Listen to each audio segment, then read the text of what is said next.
Good morning class हम लोगों ने नेक्स्ट क्लास में जो पढ़ा था फार्मास्यूटिक्स, इसका हमने इंट्रोडक्शन देखा था। ठीक है, अब history of pharmacy education in India, आप मतलब कि इसका इंडिया में क्या इम्पोर्टेंस रोल रहा है ये हम देखेंगे। तो एर्लियर पीरियड में मतलब एशियंट इंडिया, इसमें क्या होता है, इंडिया में फार्मेसी एजुकेशन का हिस्ट्री बहुत ही एशियंट और रिच है।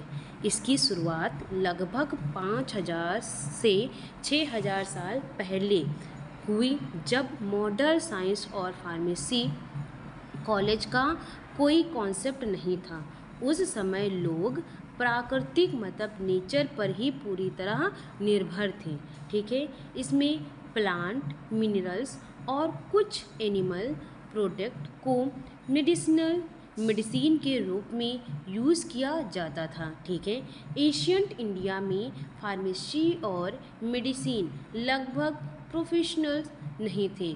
जो पर्सन पेशेंट का ट्रीटमेंट करता था वही मेडिसिन को कलेक्ट और प्रिपेयर और एडमिनिस्टर भी करता था।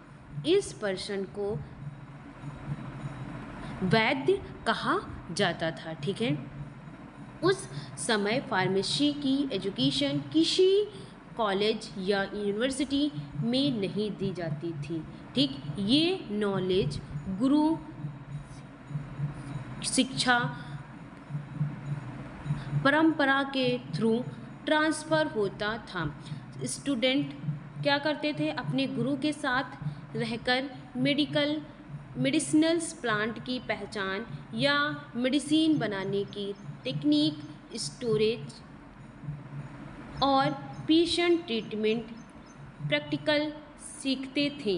ये एजुकेशन कम्प्लीटली प्रैक्टिकल्स और एक्सपीरियंस बेस्ड होती थी। ठीक है, इसमें क्या होता है, क्या फाउंडेशन ऑफ फार्मेसी। ठीक है, इसमें जो हमारा जैसे एशियंट इंडियन में फार्मेसी का फाउंडेशन आयुर्वेदा ने रखा। आयुर्वेदा का अर्थ है आयु मीन्स लाइफ मतलब जीवन, वेदा मीन्स नॉलेज यानी कि ज्ञान। ठीक है, इसीलिए आयुर्वेदा का मीनिंग है साइंस ऑफ लाइफ। ठीक, आयुर्वेदा सिर्फ डिसीज़ का ट्रीटमेंट नहीं बताता बल्कि healthy lifestyle, balance diet, prevent को डिसीज़ और लॉन्ग लाइफ पर भी फोकस करता है। इस समय मेडिसिन को नेचुरल सोर्स से प्रिपेयर किया जाता था। ठीक, आयुर्वेदा के according body 3 basic principles means त्रयोदशा पर चलती है, जैसे कि वात, पित्त, कफ। जब इन तीन दोष का बैलेंस बिगड़ जाता था तब डिसीज़ डेवलप हो जाती है। इसमें मेडिसिन का पर्पस इन दोषों को दोबारा बैलेंस करना होता है। ठीक है, इसमें क्या होता है कि हमारा जो इसमें अगर जो हम इसके कैरेक्टरिस्टिक ऑफ एशियन फार्मेसी के देखें, क्या कैरेक्टरिस्टिक्स हैं इसके, तो पहला हमारा जो एशियंट इंडिया में मेडिसिन मोस्टली नेचर सोर्स से प्रिपेयर की जाती थी। जैसे हमारा प्लांट सोर्स में क्या होता था कि एग्जामाइन मेडिसिन्स प्लांट से बनाई जाती थी। ठीक है, मैक्सिमम जो है मेडिसिन किससे बनाई जाती थी, हमारी प्लांट से। जैसे कि तुलसी है तो ये क्या है, कफ और कोल्ड के लिए। नीम है तो स्किन डिसीज़ के लिए। ठीक है, हल्दी हमारी है तो घाव को भरने के लिए या इन्फ्लामेशन के लिए। ठीक है, जिंजर है तो अदरक हमारी क्या है, कफ के लिए या इंडाइजेशन के लिए। अश्वगंधा है तो वीकनेस के लिए। एलोवेरा है अगर जो हमारी स्किन जल गई हो, ठीक है, या कहीं स्किन केयर के लिए हम इसका यूज़ करते थे। ठीक है, इसमें जो होता है डिफरेंट प्लांट पार्ट यूज़ किए जाते थे, जैसे कि रूट हो गया, स्टेम्स हो गया किसी प्लांट की, अर्जुना मतलब बार्क हो गया, लीफ हो गया, फ्लावर हो गया, फ्रूट हो गया। तो क्या होता था, डिफरेंट डिफरेंट जो प्लांट थे, डिफरेंट डिफरेंट जो है प्लांट के पार्ट्स हम लोग इसमें पहले के ज़माने में यूज़ करते थे। ठीक है, इसमें अगर जो हम देखें कि मिनरल सोर्स में देखें तो प्लांट के अलावा कुछ मिनरल्स भी मेडिसिन में यूज़ होते थे, जैसे कि हमारा gold, silver, iron, zinc, copper, इन्हें स्पेशल प्यूरिफिकेशन प्रोसेस के बाद मेडिसिन में यूज किया जाता था। ठीक है, अब हम देखेंगे एनिमल सोर्स। कुछ मेडिसिन्स एनिमल्स प्रोडक्ट से भी प्रिपेयर होती थी, जैसे कि हमारी हनी से, मिल्क से, घी से, बी वैक्स से, ठीक है, इन सब से। फिर इसमें हम देखेंगे कि अगर जो हम एशियंट इंडिया में आयुर्वेदा ही डॉक्टर और फार्मासिस्ट दोनों का रोल निभाते थे। इनकी रिस्पॉन्सिबिलिटी थी कि डिसीज़ डायग्नोस करना या मेडिसिनल प्लांट कलेक्ट करना या मेडिसिन प्रिपेयर करना, डोज डिसाइड करना, पेशेंट को मेडिसिन देना, फॉलो अप करना। इसीलिए उस समय डॉक्टर और फार्मासिस्ट अलग प्रोफेशंस नहीं देते थे। ठीक है, इसमें जो है कुछ मेडिसिन का प्रिपरेशंस, जैसे कि हम मेडिसिन्स मैनुअली प्रिपेयर की जाती थी। कई मेडिसिन क्या थी, ये फैक्ट्री नहीं होती थी, तब कॉमन मेथड दिया जाता था, जैसे कि क्रशिंग करना, ड्राइंग करना, बॉइलिंग करना या फिल्टरिंग करना, ठीक है, मिक्स करना। तो क्या होता था, ट्रेडिशनल टूल्स में मॉडल और पेस्ट या स्ट्रॉन्ग जिंजर्स, ठीक है, कॉपर, वेबलेस, ऐसे करके इसमें यूज़ किया जाता था। कॉमन डोजेस फॉर्म में देखें तो एशियन फार्मेसी में भी अलग अलग डोजेस फॉर्म अवेलेबल थे, जैसे चूरमा मीन्स पाउडर, ठीक, तो ड्राई हर्बल को पाउडर बना कर दिया जाता था। हर्बल जो भी हर्बल प्रोडक्ट थे उसको क्या करते थे, ड्राई कर लेते थे। ठीक है, जैसे हमारा चूरन हो गया, ठीक, ऐसे करके। फिर हमारा आता है डिकॉक्शन। ठीक है, डिकॉक्शन में मेडिसिनल प्लांट को पानी में उबाल कर कंसंट्रेटेड क्वालिटी लिक्विड बनाया जाता था, जैसे ग्लोए हो गया, या तो इसका हम यूज़ करते थे। ठीक, फिर हमारा आता है अरिस्ता। ठीक, ये नेचुरल फॉर्मुलेशन से बनाने वाली लिक्विड मेडिसिन होती थी। ठीक, फिर हमारा आता है हमारा ग्रीटा, ये मेडिसिनल्स मतलब घी से होता था। ठीक, तो ये हमारे कुछ इम्पोर्टेंट्स हैं। अब हम देखेंगे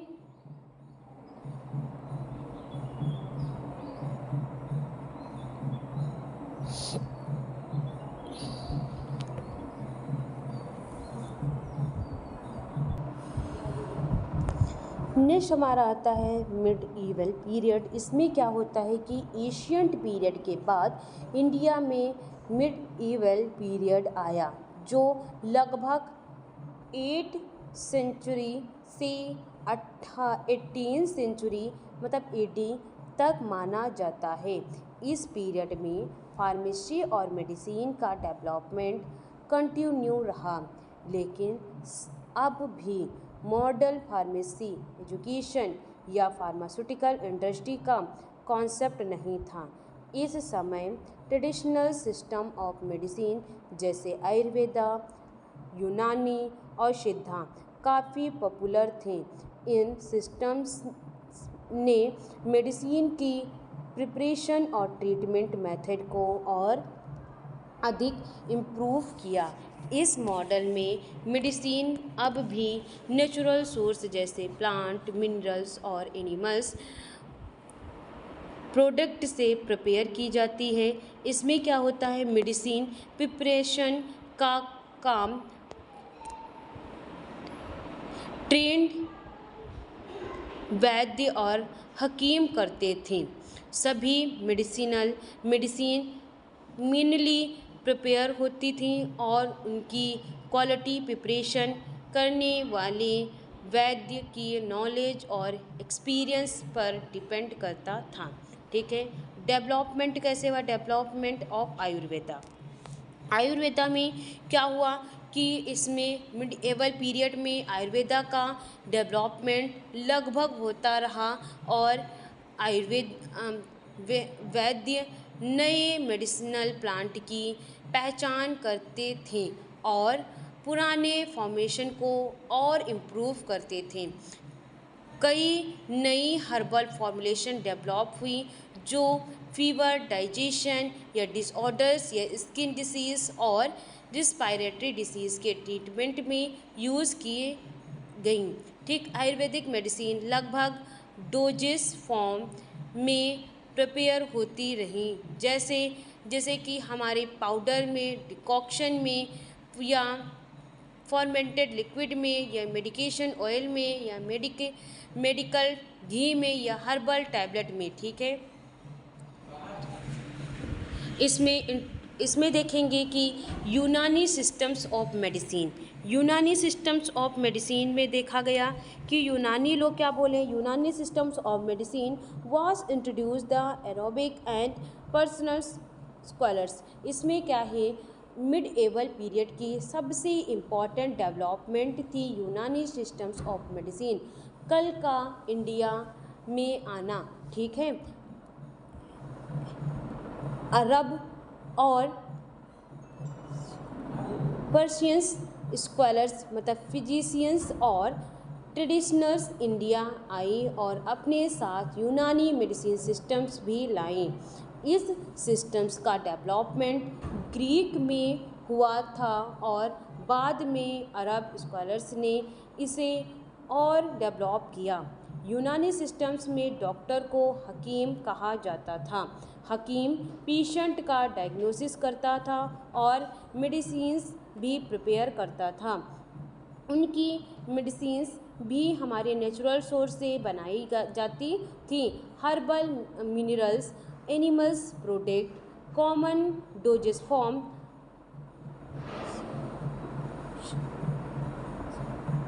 जैसे कि हमारी मेडिकल सिरप हो गई, पाउडर हो गया, हर्बल पेस्ट हो गया, टैबलेट हो गया या कोई मेडिसिनल ऑयल हो गया। ठीक है। इसमें जैसे कि हमारा जो सिरप है, ठीक, सिरप को क्या बोलते थे, शरबत। इनेबल कफ के लिए यूज़ और उसमें रोजनेस बी बॉन्ड मैसेज के लिए यूज़ किया जाता था। अब हमारा था डेवलपमेंट ऑफ सिद्धा मेडिसिन। सिद्धा मेडिसिन में क्या होता था, साउथ इंडियन स्पेशली तमिलनाडु में सिद्धा मेडिसिन और मेडिसिन का बहुत डेवलपमेंट हुआ। इस सिस्टम्स के फाउंडर्स को सिद्धा कहा जाता है। सिद्धा मेडिसिन हर्बल के साथ मेंटल्स और मिनरल्स का भी यूज़ करती थी। तमिल ट्रीटमेंट का एम बॉडी को हेल्थी रखना और डिसीज़ का नेचुरली क्योर करना होता था। कॉमन सिद्धा डोजेस फॉर्म में powder, tablet, oil, herbal paste या डिकॉक्शन होता था। ठीक है। अब हमारा आता है medicines where the mainly prepared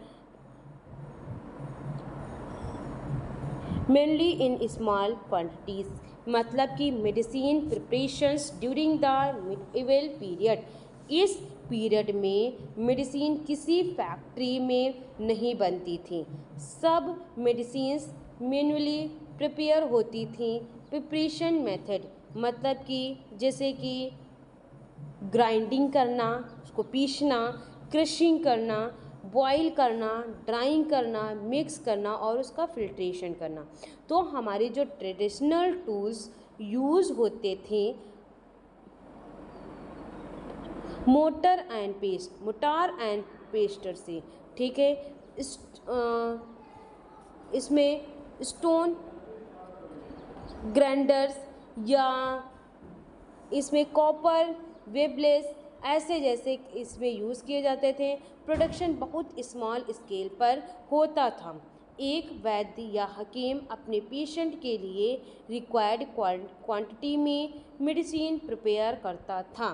ठीक है, अब हमारा आता है educational systems during the medieval period में। इस पीरियड में भी फार्मेसी की कोई यूनिवर्सिटी या कॉलेज नहीं थे एजुकेशन में। ठीक है, इसमें एजुकेशन गुरु सिखाया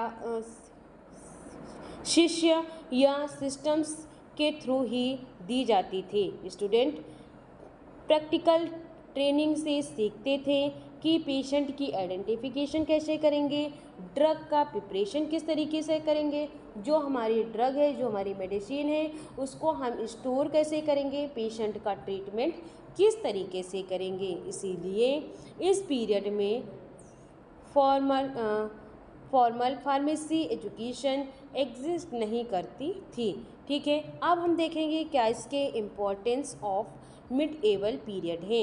ये पीरियड इंडिया फार्मेसी के लिए इम्पॉर्टेंट है क्योंकि आयुर्वेदा और डेवलपमेंट हुआ, यूनानी सिस्टम्स इंडिया में इंट्रोड्यूस हुआ और सिद्धा मेडिसिन का एक्सपेंशन हुआ, हर्बल मेडिसिन का यूज़ इंक्रीज़ हुआ और traditional drug preparation technique preserve हुई। ठीक है, अब हम बात करेंगे ब्रिटिश पीरियड में। ब्रिटिश पीरियड में क्या होगा, ये पीरियड 18वीं सेंचुरी से 1947 तक रहा।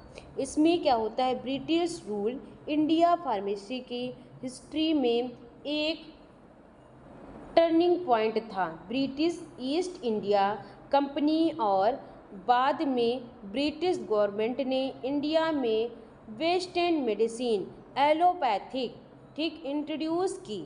इस पीरियड में मॉडल हॉस्पिटल्स इस्टेब्लिश हुए और साइंटिफिक ड्रग मैन्युफैक्चरिंग की बिगनिंग हुई, लेकिन शुरुआत में इंडिया मेडिसिन खूब मैन्युफैक्चरिंग नहीं कर रहा था। ठीक है, अधिकांश मेडिसिन यूरोप से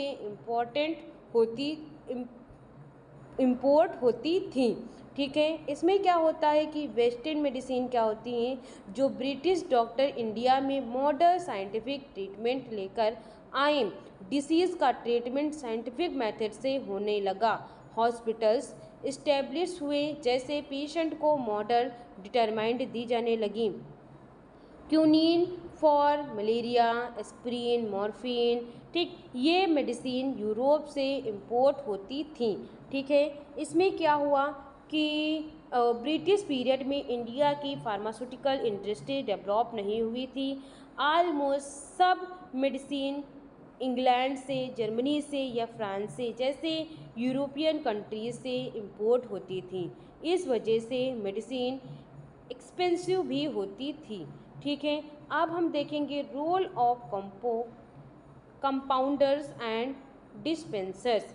तो हॉस्पिटल्स में मेडिसिन प्रिपेयर और डिस्पेंस करने के लिए कंपाउंडर और डिस्पेंसन अपॉइंट किए जाते थे। कंपाउंडर्स मीन्स कंपाउंडर डॉक्टर के प्रिस्क्रिप्शन के अकॉर्डिंग मेडिसिन प्रिपेयर करता था। फॉर एग्जांपल, डॉक्टर ने मिक्सचर्स प्रिस्क्राइब किया और कंपाउंडर इंग्रेडिएंट को मेज़र करके मेडिसिन प्रिपेयर करता था। ठीक है, डिस्पेंसर क्या होता था, डिस्पेंसर प्रिपेयर्ड मेडिसिन पेशेंट को देता था और उसे समझाता था, उस समय फार्मासिस्ट का डिसइंटीग्रेटेड जनरली अवेलेबल नहीं था। ठीक है, pharmacy education during British rule क्या होगा, फार्मेसी एजुकेशन में ब्रिटिश रूल में क्या बताया गया कि फार्मेसी ब्रिटिश पीरियड में फार्मेसी कॉलेज नहीं थे। जब लोग हॉस्पिटल्स में मेडिसिन प्रिपेयर करते थे, उन्हें सिर्फ प्रैक्टिकल या ट्रेनिंग दी जाती थी। ट्रेनिंग में सिखाया जाता था कि प्रिस्क्रिप्शन रीडिंग या फिर ड्रग मिक्सिंग या डिस्पेंसिंग या लेबलिंग या स्टोरेज, तो इसमें ये बताया जाता था, लेकिन कोई डिग्री या डिप्लोमा कोर्स अवेलेबल नहीं करवाया गया। ठीक है, सिर्फ एक्सपीरियंस के बेस्ड पे इनको ये बताया जाता था। ठीक है, ब्रिटिश में इस पीरियड की कुछ प्रॉब्लम भी थी कि फार्मेसी प्रोफेशंस इंडिपेंडेंट नहीं थी, फार्मासिस्ट की लीगल आइडेंटिटी नहीं थी, फार्मेसी कॉलेज नहीं थे, मेडिसिन्स मोस्टली इम्पोर्ट होती थी और फार्मास्यूटिक्स इंडस्ट्रीज बहुत कम थी। ठीक है, क्या हुआ, इम्पोर्टेंस ऑफ ब्रिटिश पीरियड्स, क्या इम्पोर्टेंस रहे ब्रिटिश पीरियड्स के, तो इसमें बताया गया कि ब्रिटिश पीरियड्स ने इंडिया में वेस्टर्न मेडिसिन इंट्रोड्यूस किया, मॉडर्न हॉस्पिटल इस्टेब्लिश किए और साइंटिफिक डिस्पेंसिंग सिस्टम्स डेवलप किए गए। फार्मेसी एजुकेशन की नीड को आइडेंटिफाई किया गया। इस पीरियड में इस फ्यूचर्स फार्मेसी एजुकेशन की फाउंडेशंस प्रिपेयर की गई। ठीक है, फिर हम देखें beginning of model pharmacy educations. अब क्या हुआ, तो इंडिया फार्मेसी एजुकेशन का सबसे इम्पॉर्टेंट मिलीस्टोन्स 1932 में आया। इसी साल प्रोफेसर महादेवलाल इस्चोरफ्स ने बनारस हिंदू यूनिवर्सिटी BHU में इंडिया का पहला university level pharmacy course start किया। यह इंडिया फार्मेसी हिस्ट्री का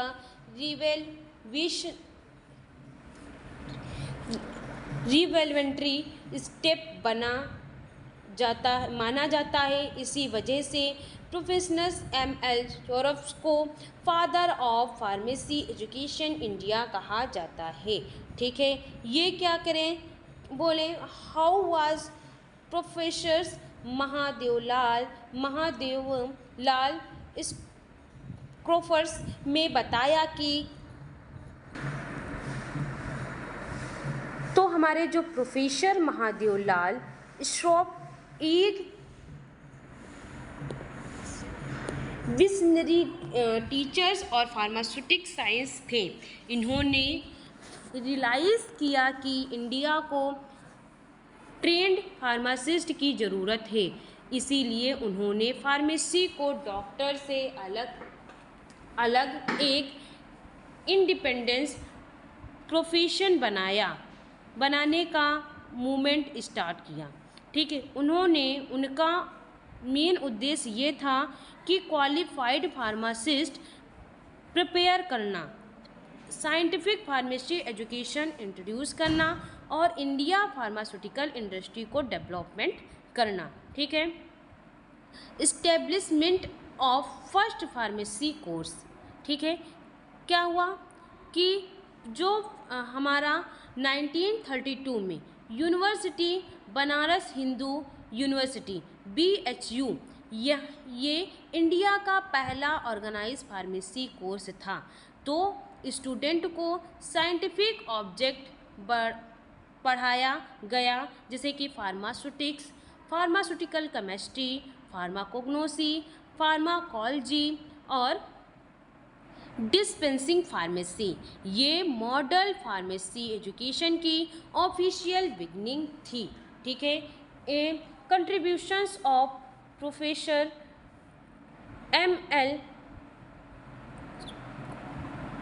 स्ट्रोफ, इन्होंने बताया कि इंट्रोड्यूस साइंटिफिक फार्मेसी एजुकेशन, इन्होंने फार्मेसी को साइंटिफिक और रिसर्च बेस्ड सब्जेक्ट बनाया। ठीक है, फिर डेवलप्ड स्ट्रक्चरल फार्मेसी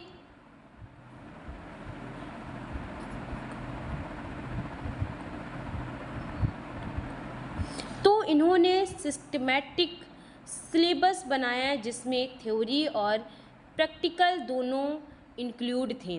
ठीक है, फिर हमारा क्या था, promoted pharmacy as an independent profession.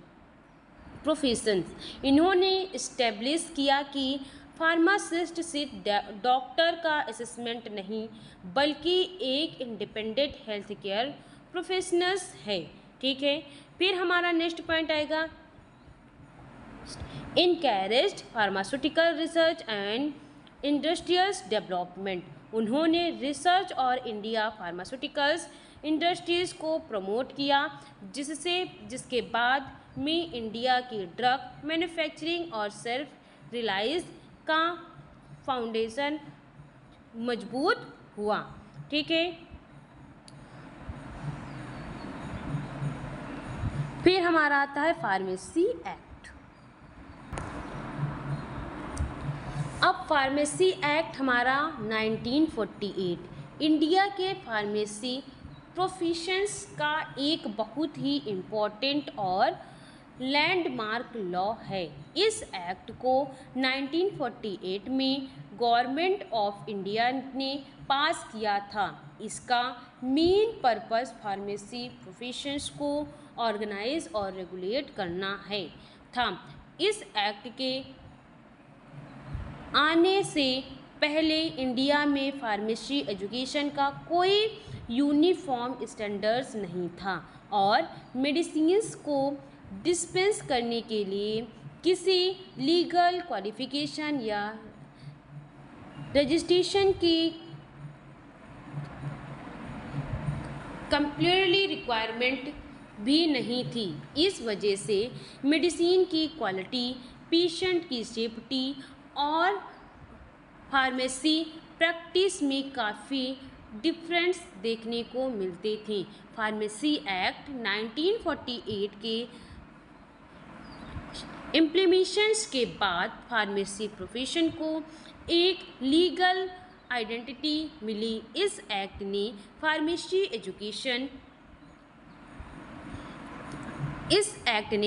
Education के स्टैंडर्ड्स फिक्स किए, क्वालिफाइड फार्मासिस्ट के रेगुलेशन का सिस्टम्स बनाया और ये रूल बनाया कि सिर्फ रजिस्टर्ड फार्मासिस्ट ही प्रिस्क्रिप्शंस मेडिसिन को डिस्पेंस कर सकता है। इस लॉ का मेन ऑब्जेक्टिव था कि पेशेंट को सेफ, इफ़ेक्टिव और क्वालिटी हेल्थ केयर सर्वाइव मिल सकने और मेडिसिन का इनरेगुलर्स या अनसेफ यूज़ रुका जा सके। ठीक, आज भी pharmacy act 1948 India pharmacy professions का बेसिक लीगल फाउंडेशन माना जाता है। इस एक्ट के अंदर फार्मेसी काउंसिल ऑफ इंडिया, जिसको हम PCI, और स्टेट फार्मेसी काउंसिल का फॉर्मेशंस हुआ, जो फार्मेसी एजुकेशंस और फार्मासिस्ट रजिस्ट्रेंस को रेगुलेट करते थे। ठीक है, अब हम देखेंगे नीड ऑफ फार्मेसी इन 1948 में। तो इंडिपेंडेंस से पहले इंडिया में फार्मेसी प्रोफेशंस प्रॉपरली ऑर्गेनाइज नहीं था। हॉस्पिटल्स में कंपोनेंट्स और डिस्पेंसर्स मेडिसिन प्रिपेयर और डिस्ट्रीब्यूट करते थे, लेकिन उनके लिए स्टैंडर्डाइजेशन, एजुकेशन या लीगल रजिस्टेंस की रिक्वायरमेंट थी। इस सिचुएशन की वजह से कई प्रॉब्लम होती थी। फार्मेसी एजुकेशन का यूनिफॉर्म सिलेबस नहीं था, हर इंडस्ट्री का ट्रेडिशनल स्टैंडर्ड लगता था। क्वालिफाइड पर्सन भी मेडिसिन डिस्पेंस कर लेते थे। रॉन्ग डिस्पेंसिंग और मेडिकेशन एरर का रिस्क ज़्यादा था। पेशेंट सेफ्टी कंप्रेशंस हो सकते थे। फार्मेसी प्रोफेशन को लीगल रिकॉग्नाइजेशंस नहीं मिलता था। इन सब प्रॉब्लम को सॉल्व करने के लिए गवर्नमेंट ने फार्मेसी एक्ट 1948 को पास किया। ठीक है, अब हम जो नेक्स्ट क्लास में डिस्कस करेंगे फार्मेसी एक्ट 1948। क्लास अभी के लिए इतना ही। Thank you class.